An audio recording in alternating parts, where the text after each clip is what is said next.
making my own way. So hi guys, welcome back to my channel. It's your girl Kaylin and we are back with another video. Today's video is how to start prayer journaling. So I'm giving you all the tips and tricks that you'll need to begin your prayer journaling journey. I started prayer journaling maybe a few years ago, and if you've ever had like a diary, that's pretty much what it is. It's like your diary to God. And I have just experienced so much gratitude and nothing but positive things since I started prayer journaling. It is just like journaling regularly. Like, it's a way to get your feelings and emotions out there. It's a way to talk to God. It's a form of prayer. So you can pray out loud. You can pray with others. You can pray by journaling and writing things down. There's so many different ways to pray, but today we're going to be focusing on prayer journaling. So I have my prayer journal here. It is all scribbled on because my daughter, when she gets to any of my notebooks, and she will take my pen and start scribbling on all my stuff. But I have been using this specific prayer journal since 2023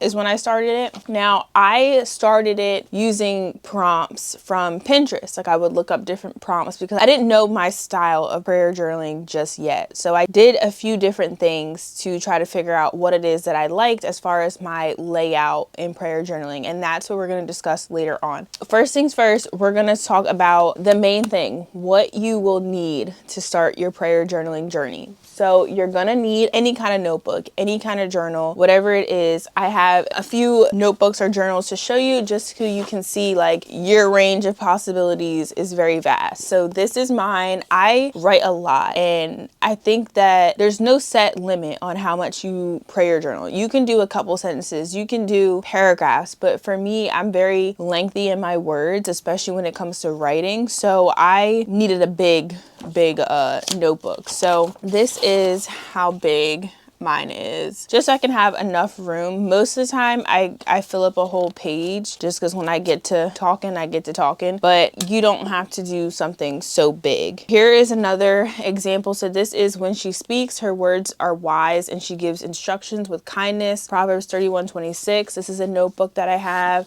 That's very, very nice. I've actually used this for journaling as well. This is a past prayer journal. Then I have this new one. This is from TJ Maxx. This was a gift. So a lot of people gift me notebooks and stuff, and I save them and I just wait for when I run out of space on my other ones that I can use. But this is just very simple. A date and a subject. That's all you need. Something that has a little date.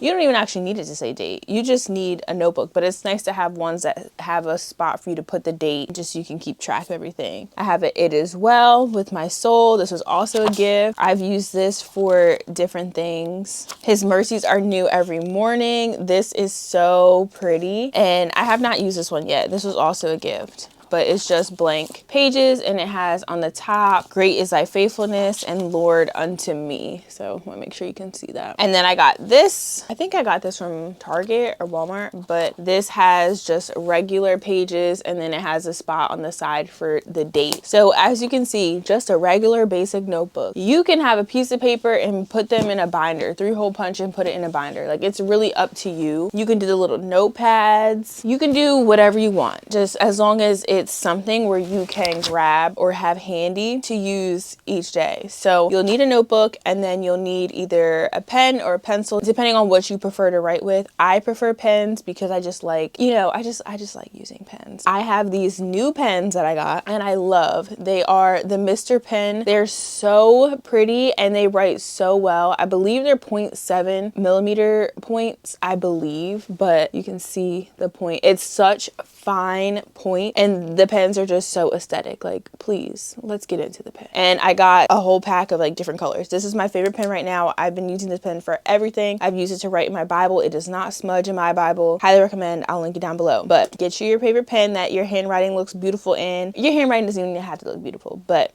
that's how I go about my notebooks and stuff. So we're gonna go over 5 main ways and tips to start your prayer journaling journey. So number 1, start simple. Like I just showed you, none of this this stuff was out of the extraordinary. It wasn't anything crazy. A notebook, a pen, and a pencil. Start simple. You can get caught up in looking at what other people do for their prayer journals. Some things like on Pinterest and Instagram are like very lavish and set up a certain way, and their prayer is this long, or like whatever it may be. Don't get caught up in comparing what you see other people doing in their prayer journaling journey, because prayer is personal. This is your personal time with God to talk with him in a different form other than praying out loud, praying to yourself. This is a way to actually document it, and there's just something therapeutic about writing your feelings out and like sitting to process it, because saying it is one thing, but also writing it is just, it just releases so much more, in my opinion. So start simple. Don't get caught up in overwhelming yourself on you needing to buy all these different supplies, all these different pens, this washi tape, this, that. Like, keep it simple. God is not looking for lavish things for your prayer time. He just wants a time with you to spend, and you to seek time to spend and talk with him. Number 2 is try out different formats. So like I said in the beginning, when I first started prayer journaling, I did not know how I wanted to set up my prayer journal. And I think that's what can deter people from actually starting to do it, because they just become so overwhelmed with, okay, well, how am I supposed to do it? There is no right way to set up your prayer journal. It's however you want. In the beginning, when I needed some guidance and direction, like I was saying in the beginning, I went on Pinterest and I found prompts. So I'm going to share some prompts on the screen that I found from Pinterest, and I just typed in Christian journal prompts. Whole bunch of stuff came up. You pick a prompt, and then that's what leads you into your prayer journal entry for that day. So it's nice to have kind of like a guideline when you're just getting started, so you can be like, I have no idea what I want to pray about. And also, if you don't have any idea, start by just writing out what you're grateful for, because then you'll start to come up with more things, and just talk to God. That is the whole point of prayer. You're coming to him with your worries. You're coming to him with your anxieties. You're coming to him thanking him for what he's been doing. This is your relationship with him. You cannot go off of what other people are praying about. It's personal to you and your life. Remembering that, but just trying out the different formats. So when I first started, like I said, I did the journal prompts. Then I think I saw someone else doing on Pinterest. It was the date, and then you write gratitude, what you're grateful for, something good that happened that day, a scripture for the day. So if you're doing like a daily devotional, you can use that scripture, and then a prayer. And I just prayed about my day, the scripture, and that's it. So I set it up with gratitude, something good, scripture, and then prayer. And I did that for a couple times. And then now pretty much what I do is just writing it like a letter. It's very like diary like, if you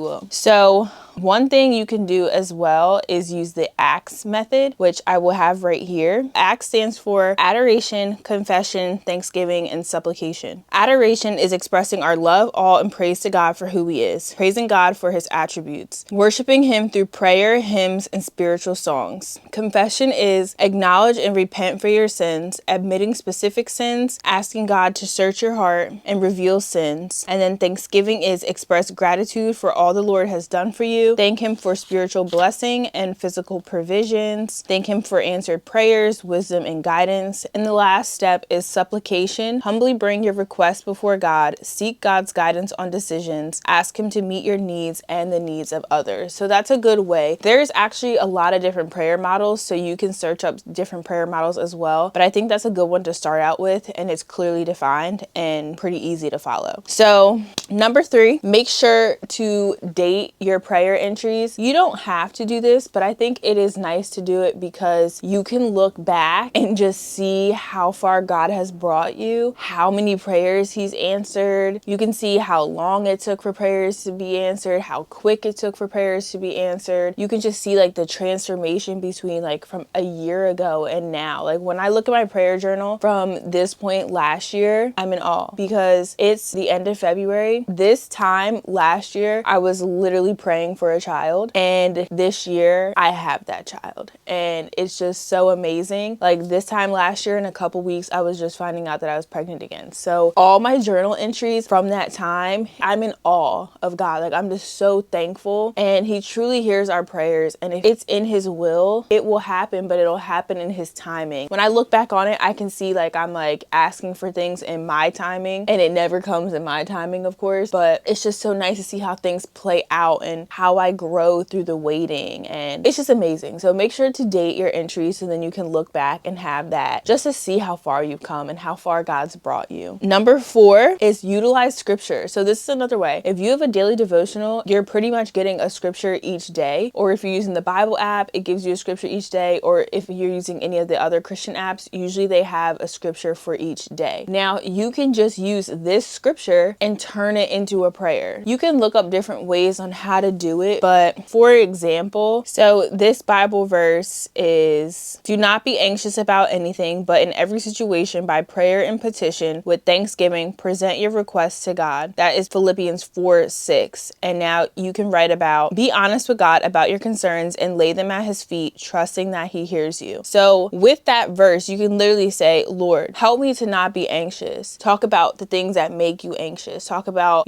why you think they make you anxious, what it is about it that's making you anxious. Talk to him about wanting to bring your anxieties to him so that you can experience that relief and that peace that he'll give, because he'll take care of it. And you just pick out like little bits and pieces of the verse. So in every situation by prayer and petition with thanksgiving, present your requests to God. So you can literally talk about different situations. You can thank him for the situations he brought you through, what he's going to bring you through in the future, and then present your request to him. What are you praying for, desiring in this season? Like, you can pick out little parts of scripture and just apply it to your life. So that's another way to just use scripture to do your prayer journaling. But there's many ways. I will actually post this right here as well, what I just read. It's a Christian journal guide for women, and it just talks about a theme, a prompt, a Bible verse, and then a reflection, which is the question that it asks based off the Bible verse. So then last but not least, we have number 5, set aside a specific time each day to journal, even if it's 5 minutes, you guys. It does not have to be long. This is again with staying focused on your capacity, what's in your day, what your schedule looks like, but making sure to make time to prioritize this time with God so that you can have your prayer time. You can do it in the morning, you can do it in the afternoon, you can do it at night, but just make sure you're setting aside intentional time to sit and pray and be away from the noise, away from people, away from the kids, like whatever it may be. Get this time to yourself so you can really sit and just sit at his feet and pray about what it is that's going on in your life and talk to God. He is the best person to talk to about what it is that you're going through. He knows. He's the only one who can fix it. He's the only one who can grant your requests. He's the only one who can give you peace. So it's just so important to take the time each day to sit in prayer, no matter how long, how little. Some days you might have an hour, 30 minutes. Like some days you just might have more capacity, but don't not pray just because you're having a busy day and there's too much going on and you don't have 30 minutes. Don't use that as an excuse. You have time. You have 5 minutes to set aside to pray. And I find it easier to do early in the morning when I wake up, or at night before I go to bed to do my prayer journaling. I kind of like to do it at night because I kind of talk to God about my day and what it is that happened and what's on my heart and mind. And then that just helps me to sleep peacefully at night because I'm letting go everything that happened today, or I'm just basking in like what I'm thankful for. So those are the 5 tips that I have for you guys to start your prayer journaling. If you have any other questions, please comment them down below and I will answer them, and maybe do like a little vlog type style of me actually sitting down and doing my prayer journal time. Please let me know if you guys are going to start prayer journaling after this, and I would love to see and hear any ideas or creative ways that you're going to prayer journal. So don't forget to like, comment, and subscribe, and I will see you guys in the next one. Bye.